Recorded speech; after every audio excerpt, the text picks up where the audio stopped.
Hello everybody, this is Unit 1, Atomic Structure, Section 3, Electrons in the Atom.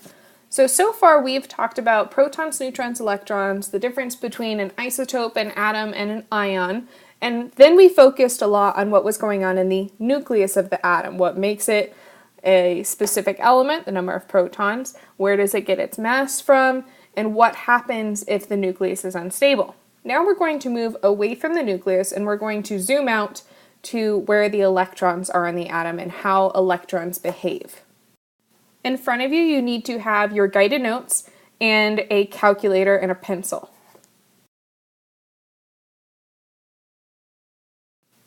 So far we've talked about the Bohr model of the atom, and then we moved into what the quantum mechanic model is. And so we're going to see some pictures of both types of models. The picture on the left is more similar to a Bohr model, and the picture on the right is more similar to the quantum mechanic model. So in order to function properly, atoms must arrange their electrons so they don't collide. Remember that electrons are negatively charged particles, and when two particles have the same type of charge, in like two negatives, they actually repel each other, just like magnets will repel each other if they're on the same side. So electrons begin to organize themselves into energy levels. Remember, energy levels are not rings that the electrons orbit around. They're areas in which there is the most probability of finding the electrons.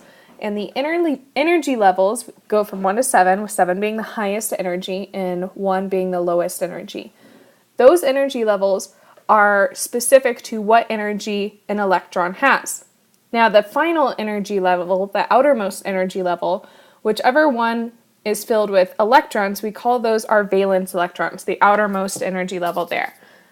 Your valence electrons are those electrons that are going to be moving. They're the electrons that can transfer to another atom. They're the electrons that can be shared between two atoms to form a chemical bond. These are the reason why compounds exist. These are the reason why we have cells, why we have molecules, why we have compounds, these valence electrons. So this is going to be something that we're going to focus on for quite a bit. So at some point in the year, or really in like 2 weeks, we're going to talk about how many electrons are in each energy level. And it really depends on how big the energy level is, and that is based off of how close it is to the nucleus. The closer it is to the nucleus, the smaller it is. Smaller it is, the fewer sublevels it has. If there's fewer sublevels, then we can fit less electrons in there. Remember, electrons are constantly repelling each other, so there's not going to be able to be as many in a small area like that first energy level. The further out you get, the second, third, fourth energy level, you're going to be able to have more sublevels, and anytime you have more sublevels, we have more electrons. We'll quantify what more or fewer electrons mean in a couple weeks, but right now we just need to kind of get a picture of what is going on with energy levels. So electrons, remember we talked about with the quantum mechanic model, how the electrons fit into an energy level based off of how much energy the electron has. If the electron has more energy, it needs to be in a higher energy level. If it has less energy, it needs to be in a lower energy level. So what happens is we get the electrons at what we call their ground state, wherever their normal place is. And then if we add energy to the atom, like if we ignite it, if we heat it, if we light it on fire, whatever, the atom's going to absorb energy and that electron's going to gain energy. So when the electron gains energy, it has to go to a higher energy level. But what goes up must come down. Therefore, when the electron loses its energy, it's got to go from its excited state, where it jumped up, back down to its ground state. So it releases that energy that it had once gained, and that energy comes in the form of a photon, which is light, or radiation. This is one of my favorites. I just wanted you guys to see it. So remember, we're talking about that energy that is being absorbed and then released from the atom as the electron falls back to ground state. And in order to really understand what that energy is, we have to look at the electromagnetic spectrum. So the electromagnetic spectrum, you've probably seen this before, is a spectrum from a long wavelength down here at the radio waves to a short wavelength, high frequency, high energy wave up here at the gamma rays. So the electromagnetic spectrum is arranged in order from shortest wavelength to highest wavelength, or highest energy, lowest energy, or frequency. high frequency and low frequency. And what you guys can see here is you can see that right here we have our visible light spectrum. And the visible light spectrum, what you need to get out of this is that each color of light represents a different wavelength. It represents a different amount of energy. So remember, a lot of these electrons, when they're falling back down to ground state, they're going to give off energy, often in the form of light. So when electrons fall back down to ground state, we might be able to see a color. So let's talk about that wavelength frequency energy correlation here. So this is how we measure wavelengths, and it's just from crest to crest, top to top, or from trough to trough, bottom to bottom. That relates to frequency because when we have a long wavelength, like this guy here, we end up with a lower frequency. Frequency is really the amount of waves that happen in a specific amount of time. So if we have a long wavelength, we get fewer waves happening. Whereas if we have a short wavelength, we've got a much higher frequency wave. And you can tell from these pictures that this one is going to be our high energy wave, and down here the low frequency is going to be our low energy wave.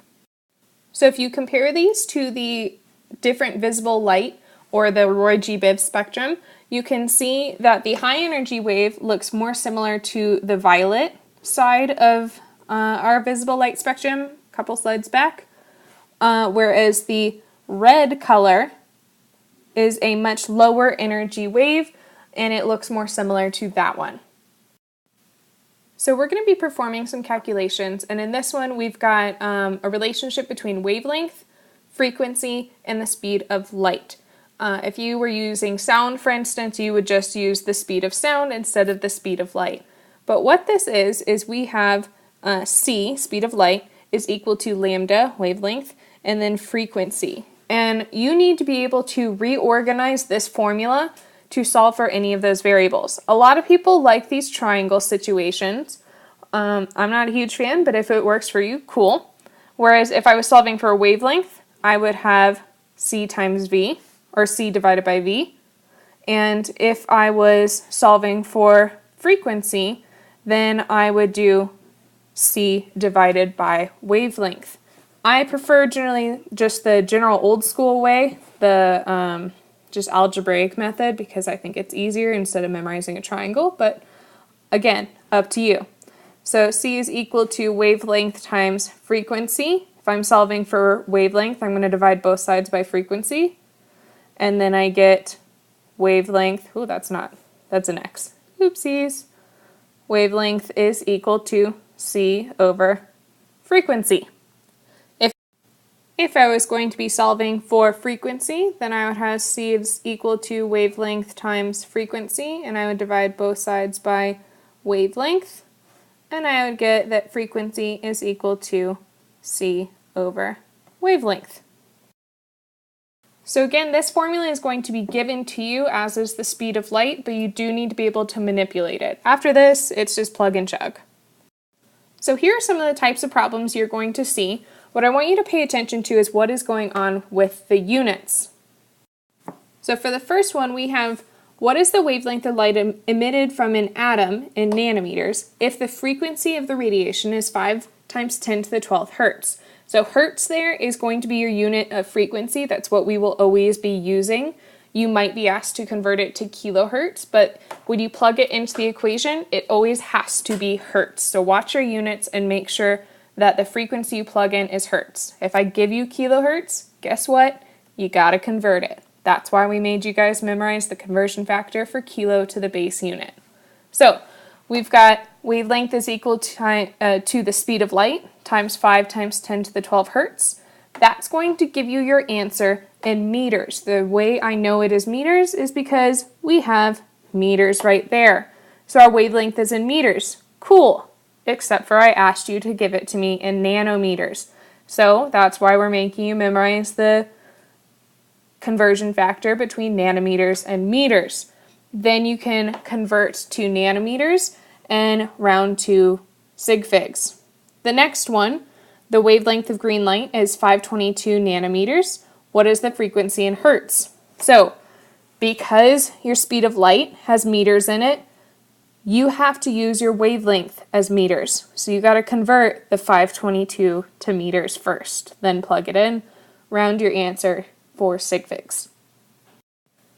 This is the equation that you would use to calculate the energy of a photon. And remember that light that is released as the electrons drop down from excited state to ground state is going to be called a photon. So you can calculate how much energy that photon has by using frequency or wavelength. We're going to have two different calculations there. Both will be given to you, but both will need to have another constant. This time we're using Planck's constant. And this for some reason didn't translate, but that is the time symbol. So 6.626 times 10 to the negative 434 joules times seconds. So 6.626 times 10 to the negative 34 joules seconds. That is a mouthful. You won't have to say it. Just say Planck's constant. Either way, you don't need to memorize these formulas. For this formula here, that is if you were given frequency. You would use this formula here if you are given wavelength. Then it's just plug and chug. So the units in these ones are going to be really important. We have our Planck's constant, which is joules times seconds, and then we have frequency. Again, you need to have that in hertz. And then energy is going to always be given to you in joules. So your energy is measured in joules. Over on the other one, remember we have Planck's constant, joules seconds, and then we have c, speed of light. That's in meters per second. Because speed of light is in meters per second, your wavelength has to be in meters. Make sure that you convert to the correct units. And again, your energy is going to be joules. So this is just plug and chug from here. Calculate the energy of a photon of blue light with a wavelength of 450 nanometers. So we're going to use this formula, Planck's constant times the speed of light divided by wavelength. And in this, don't forget this is the time symbol. In this, we have our Planck's constant, our speed of light, and then don't forget that because speed of light is in meters, we had to convert our wavelength into meters. And then your answer is in joules rounded to the correct sig figs. For the next one, energy of a photon corresponding to those radio waves, it's given to you in hertz, and then you get out joules at the end. So the visible light spectrum, we've already talked a little bit about this, that the different colors relate to different wavelengths. And I just want to reiterate to you that the red side has the longer wavelengths, 700 nanometers, versus the violet side has the 400 nanometers. So violet is a higher energy, shorter wavelength, and red is a low energy, long wavelength color. We're going to be doing a lab with this where you guys are going to ignite, or you're going to excite some atoms using fire. It's going to be very exciting. The electrons are going to jump up to their excited state because you added energy to them. They absorbed energy. And then they have to fall back down to ground state. And remember, when they do that, they're going to release some of that electromagnetic radiation in the form of a visible light color. So once you've got the color of the flame, you're going to be able to go and you're going to be able to calculate the energy of those photons that are being emitted by the atoms. It's going to be really cool, kind of nerdy, but you get to play with fire, so I'm excited. So here's kind of why that happens. Remember that the higher energy colors correspond to a release of a lot of energy from an electron. Now an electron will release that amount of energy when it is falling. So the further it falls, like this guy, the higher energy color it releases. If it falls a shorter distance, it's going to release less energy and give you that lower energy color like red. So at this point, you guys should be able to draw your Bohr model of the atom. So I'm looking for a model that looks something like this, or starts out with the basic structure of this, but you need to show me all those things that are labeled on your paper. If you need help, come see me or Google it. There's tons of pictures out there for you. So here's why this is really cool and why it actually matters. The fact that these electrons fall specific distances and they give off specific colors is really awesome, because then we can go and we can identify specific elements based off of what colors are emitted from them when their electrons fall back to ground state. And each element has its own what we call emission spectra. And that emission spectra is really the lines. These lines represent wavelengths of light that were given off when the electrons fell back down to ground state. So these are like fingerprints for elements. Each element has its own unique one. The one that I circled so far, this guy, that is the emission spectrum for hydrogen. If I look at hydrogen that has been excited in some way, maybe electricity is running through hydrogen gas, it is always going to show these specific colors every single time if I look through something called a spectrometer. Now, this is awesome for things like astronomy. This is actually how we discovered the existence of helium. Somebody was using a spectrometer, they looked at the sun, and they noticed a bunch of lines in places they hadn't ever seen before. So they knew there had to be some other element on the sun that we hadn't seen on Earth yet, and that was helium. We can also use this to identify the composition of elements inside stars. We can do this to figure out the composition of the atmospheres of really far off planets. This is a really cool, useful tool that we've actually found to be super useful in terms of studying our own universe. So at this point, I want you guys to go ahead and finish your practice problems. Make sure that you get the correct units before you go to your final answer, and then go through and just take a minute to summarize. Summarize in 2 or 3 sentences, just the big key ideas here.